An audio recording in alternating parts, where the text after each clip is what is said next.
Hello everyone, easy nursing classes में आपका एक बार फिर से स्वागत है।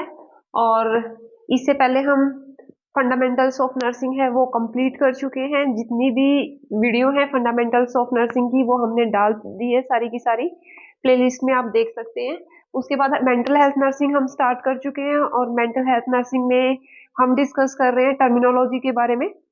मेंटल हेल्थ नर्सिंग में अगर आपको टर्मिनोलॉजी आती है तो आपको आगे जितने भी डिसऑर्डर्स हैं उनको समझने में कोई दिक्कत नहीं आएगी। लेकिन अगर आपको टर्मिनोलॉजी का नहीं पता है मेंटल हेल्थ नर्सिंग में, फिर आपको जितने भी डिसऑर्डर हैं आगे वो कोई भी उनमें से समझ में नहीं आएगा। ठीक है, तो सबसे इंपॉर्टेंट है टर्मिनोलॉजी। तो हम कर रहे हैं disorder of motor activity. Disorder of motor activity में क्या होता है, तीन तरह की होती है: increased activity, decrease decreased activity and the disactivity. Increase activity में जो है एक्टिविटी जो होती है पेशेंट की वो इंक्रीज हो जाती है। जो पेशेंट है वो ओवर एक्टिव होता है, एक जगह पे पेशेंट नहीं बैठता है। लेकिन जो एक्टिविटी होती है उसकी that is totally purposeless. Purposeless activity होती है और ये किस में होती है? मेनिया के पेशेंट में होती है। ठीक है, the activity is not well organised. Not well organised, ना तो एक्टिविटी उसकी ऑर्गेनाइज्ड वे में होती है और ना ही पर्पसफुल होती है। तो ऐसी एक्टिविटी को हम कहेंगे इंक्रीज्ड एक्टिविटी। और इंक्रीज्ड एक्टिविटी किस में होती है? वो मेनिया के पेशेंट में पाई जाती है। जो मेनिया का पेशेंट होता है वो एक जगह पर नहीं बैठता, कुछ ना कुछ वो करता रहता है। तो जो एक्टिविटी लेवल होता है उसका वो इंक्रीज हो जाता है मेनिया में। तो कई बार क्वेश्चन पूछते हैं इंक्रीज एक्टिविटी किस में मिलती है, तो मेनिया के पेशेंट में। ठीक है, उसके बाद हमारा आता है डिक्रीज एक्टिविटी। डिक्रीज एक्टिविटी में जो पेशेंट होता है उसकी जो मूवमेंट होती है वो स्लो हो जाती है। जो एक्टिविटी है वो स्लो हो जाती है, पेशेंट किसी भी एक्टिविटी को इनिशिएट नहीं करता है, एक ही जगह बैठा रहेगा। तो that is called the decrease activity. तो डिक्रीज एक्टिविटी किस में होगी? डिप्रेशन के पेशेंट में। जो डिप्रेशन का पेशेंट होता है उसमें जो एक्टिविटी होती है वो स्लो हो जाती है, वो किसी भी चीज को रिस्पॉन्स नहीं करता है, कोई मूवमेंट नहीं करता है, एक ही जगह पे बैठा रहता है। तो that is called the decrease activity. उसके बाद हमारी आती है डिसएक्टिविटी। जो डिसएक्टिविटी होती है ये होती है हमारी पेनफुल एक्टिविटी। पेशेंट कोई भी पेनफुल एक्टिविटी कर रहा है, कोई भी एबनॉर्मल पेनफुल एक्टिविटी अगर पेशेंट कर रहा है तो दैट इज कॉल्ड द डिसएक्टिविटी। तो हमारी जो डिसएक्टिविटी है उसमें क्या कितने टाइप की होती है? हमारे repetitious behaviour, automatic behaviour, negativism, compulsion and the suicide. तो वन बाय वन हम डिस्कस करेंगे। तो इसमें सबसे पहले हमारा आता है डिसएक्टिविटी के अंदर हमारा आएगा सबसे पहले रिपीटियस बिहेवियर, कि एक ही टाइप की जो बिहेवियर है उसको पेशेंट बार बार रिपीट कर रहा है। तो उसको हम क्या बोलेंगे? रिपीटियस बिहेवियर। ठीक है, एक ही एक्टिविटी, एक ही मूवमेंट को बार बार रिपीट कर रहा है। तो जो रिपीटियस बिहेवियर है इसमें हमारी तीन तरह की एक्टिविटी होती है: position, repetitious position, movement and the speech. ठीक है, तो पहले अब हमारा आता है पोजीशन। तो पोजीशन में होता है, अगर रिपीटियस पोजीशन है उसमें हमारा आएगा वैक्सी फ्लेक्सिबिलिटी। जो वैक्सी फ्लेक्सिबिलिटी होती है इसमें जो पेशेंट होता है वो अनकंफर्टेबल पोजीशन बना लेता है, तो उसको हम वैक्सी फ्लेक्सिबिलिटी बोलेंगे। जो नॉर्मल पर्सन नहीं बना सकता है और काफी टाइम तक उसी पोजीशन में रहेगा तो that is called the waxy flexibility. ठीक है, जैसे पैर को ऊपर उठा के ऊपर सिर पे लगा लेता है, हाथ को ऐसे साइड में कर लेता है। तो इस तरह की जो एबनॉर्मल पोजीशन पेशेंट कांस्टेंट बना के रखता है तो that is called the waxy flexibility. हम उसको बोलते हैं कि बॉडी इतनी फ्लेक्सिबल होती है कि वो वैक्स लाइक कोई भी एबनॉर्मल पोजीशन जो है वो बना लेता है और काफी टाइम तक उसी पोजीशन में रहता है। तो that is called the waxy flexibility. उसके बाद हमारा आता है रिपीटिशियस मूवमेंट। इसमें आएगा हमारा मैनरिज्म। इसमें जो पेशेंट है वो अनकॉन्शियसली एक ही मूवमेंट को बार बार रिपीट करता है, उसको खुद को नहीं पता होता, अनकॉन्शियसली उस मूवमेंट को रिपीट करता रहता है। तो that is called the mannerism. ठीक है, जैसे कईयों की आदत होती है बात करते करते कई बार यहाँ पे गर्दन पे हाथ लगाना, कई बार बात कर रहे हैं तो ऐसे फोरहेड पे हाथ लगाना। ठीक है, तो इस तरह की जो एक्टिविटी पेशेंट अनकॉन्शियसली कर रहा है, बार बार जो मूवमेंट कर रहा है, तो that is called the mannerism. तो रिपीटिशियस मूवमेंट है तो उसको हम बोलते हैं मैनरिज्म। उसके बाद हमारा आता है स्पीच का। स्पीच में जो रिपीटिशियस स्पीच होती है उसको हम बोलते हैं वर्बिग्रेशन। तो स्पीच में हमारा आएगा वर्बिग्रेशन, दैट इज कॉल्ड रिपीटिशियस स्पीच। इसमें क्या होता है, जो पेशेंट से आप पूछते हो वही पेशेंट रिपीट करता है। जैसे आप पेशेंट से पूछोगे what is your name, patient repeat करेगा what is your name, where are you going, he is again repeating where are you going. ठीक है, तो that is called the verbigeration.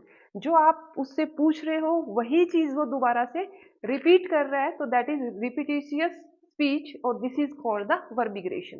ठीक है, तो इसमें 3 टर्म आपको याद रखनी है, waxy flexibility, mannerism and the verbigeration. ठीक है, waxy flexibility is the repetitious position, that is constant abnormal position. Repetitious movement that is mannerism, unconsciously patient movement कर रहा है उसको पता ही नहीं है। Repetitious behaviour that is the verbigeration. Repetitious behaviour of speech, speech को अगर बार बार रिपीट कर रहा है एक ही चीज को, दैट इज वर्बिग्रेशन। ठीक है, क्लियर है ये आपको? रिपीटिशियस बिहेवियर में हमारी 3 चीजें आती हैं, आई थिंक आपको क्लियर होगी। उसके बाद हमारा नेक्स्ट आता है ऑटोमेटिक बिहेवियर। ऑटोमेटिक बिहेवियर में क्या होगा, जो पेशेंट होता है इसमें 2 तरह का ऑटोमेटिक बिहेवियर में हमारा इकोलेलिया और इकोप्लेक्सिया आता है। इकोलेलिया का मतलब क्या होता है, repetition of word, and echoplexia, plexia word जो होता है वो मूवमेंट के लिए आता है। तो echoplexia means the patient repeat the same movement. ठीक है, इकोलेलिया मीन्स जैसे आप पेशेंट से बात कर रहे हैं, आपका नाम क्या है, patient again repeating the same word, आपका नाम क्या है, आप कहाँ जा रहे हैं, आप कहाँ जा रहे हैं, आपने क्या खाया है, आपने क्या खाया है। The patient repeat the same word and the same sentence, that is called echolalia. ठीक है, इकोप्लेक्सिया सेम मूवमेंट, आप जैसे मूवमेंट कर रहे हो, आप हाथ हिला रहे हैं, पेशेंट ऐसे ही हाथ हिलाता है। ठीक है, आप खड़े हो गए हैं, पेशेंट आपके साथ खड़ा हो गया, आपने चलना शुरू कर दिया, पेशेंट भी आपके साथ चलना शुरू कर देता है। तो दैट इज कॉल्ड इकोप्लेक्सिया, यानी कि जो मूवमेंट आप कर रहे हैं पेशेंट वही मूवमेंट को रिपीट करता है, तो इकोप्लेक्सिया। और आपके ही वर्ड और आपके ही सेंटेंस अगर वो रिपीट कर रहा है, दैट इज इकोलेलिया। ठीक है, आपको कंफ्यूज नहीं होना, हम कंफ्यूज होते हैं कई बार इकोलेलिया और वर्बिग्रेशन में। वर्बिग्रेशन का मतलब क्या होता है, जो पेशेंट होता है हर क्वेश्चन का सेम आंसर देता है। Who is the prime minister of India, Narendra Modi. Who is the chief minister of Haryana, Narendra Modi. Who is the home minister of Delhi, Narendra Modi. तो कोई भी अगर आप क्वेश्चन उससे पुट करोगे तो वो सेम आंसर देगा, दैट इज वर्बिग्रेशन। ठीक है, same answer for every question. ठीक है, इकोलेलिया आप जो सेंटेंस या जो वर्ड बोल रहे हो पेशेंट उन्हीं को बार बार रिपीट करता है, इकोलेलिया। ठीक है, इकोप्लेक्सिया आप जो मूवमेंट कर रहे हो सेम मूवमेंट अगर वो रिपीट कर रहा है आपकी, तो दैट इज इकोप्लेक्सिया। उसके बाद हमारा नेक्स्ट आता है नेगेटिविज्म। नेगेटिविज्म में क्या होता है, इसमें जो पेशेंट है वो मूवमेंट को अपोज करता है। ठीक है, अपोज करेगा यानी कि जो आप उसको करने के लिए कह रहे हो पेशेंट को, उससे अपोजिट जो है वो पेशेंट रिस्पॉन्ड करता है। जैसे आप बोलोगे हाथ ऊपर करना है तो वो नीचे कर लेगा। ठीक है, आप बोलोगे मुंह खोलना है तो मुंह को और ज्यादा टाइट बंद कर लेगा। ठीक है, तो जो कमांड आप उसको दे रहे हो, जो करने के लिए बोल रहे हो, उसका जो पेशेंट है वो अपोज कर रहा है उसको, तो that is called the negativism. उसके बाद हमारा आता है कंपल्शन। कंपल्शन में क्या होता है, जो पेशेंट है वो एक्ट को रिपीट करेगा, एक्ट रिपीटेड बाय पेशेंट। इसमें एक ही एक्ट को जो है वो बार बार रिपीट करता है, तो उसको हम बोलते हैं कंपल्शन। ठीक है, आपने सुना होगा OCD, obsessive compulsive disorder. Obsession का मतलब होता है कि उसके माइंड में बार बार आइडियाज आ रहे हैं, एक ही आइडिया बार बार माइंड में आ रहा है, और उस आइडिया से क्या हो रहा है, पेशेंट को एंजाइटी हो रही है, और जिसके उसमें वो क्या कर रहा है, एक्ट कर रहा है, एंजाइटी को रिलीव करने के लिए एक्ट कर रहा है, that act is called compulsion. ठीक है, और जो आइडिया उसके माइंड में बार बार रिपीट हो रहा है, दैट इज कॉल्ड ऑब्सेशन। ठीक है, तो ऑब्सेशन में जैसे उसको ये लग रहा है कि बार बार उसके हैंड जो है वो डर्टी हैं, तो बार बार जो आइडिया माइंड में आ रहा है वो ऑब्सेशन है, और उसको एंजाइटी हो रही है। एंजाइटी को रिलीव करने के लिए वो जो बार बार अपने हैंड है वो वॉश कर रहा है, कहीं भी टच कर दिया फिर से वॉश कर रहा है, फिर कहीं टच हो गए फिर वॉश कर रहा है, तो that is called the compulsion. That act is called the compulsion to relieve the anxiety. ठीक है, तो ये किसमें मिलता है कंपल्शन? ये ओसीडी में मिलता है, ओसीडी के जो पेशेंट होते हैं। उसके बाद होता है suicide, act of killing one self, act of killing one self, खुद को मार देना। ठीक है, तो जो सुसाइड होता है वो डिप्रेशन के पेशेंट में मिलता है। लंबे टाइम तक जो पेशेंट डिप्रेशन में होते हैं तो वो सुसाइड कर लेते हैं। इसके बाद एक और आता है हमारा इसमें वॉयलेंट बिहेवियर, ये भी डिसऑर्डर ऑफ मोटर एक्टिविटी में आता है। वॉयलेंस, वॉयलेंस का मतलब होता है aggressive behaviour. The patient is showing aggressive behaviour. ठीक है, जैसे किसी का मर्डर कर दिया है, कोई वॉर स्टार्ट हो गया है, तो वहां पे क्या क्या है, वहां पे वॉयलेंस है।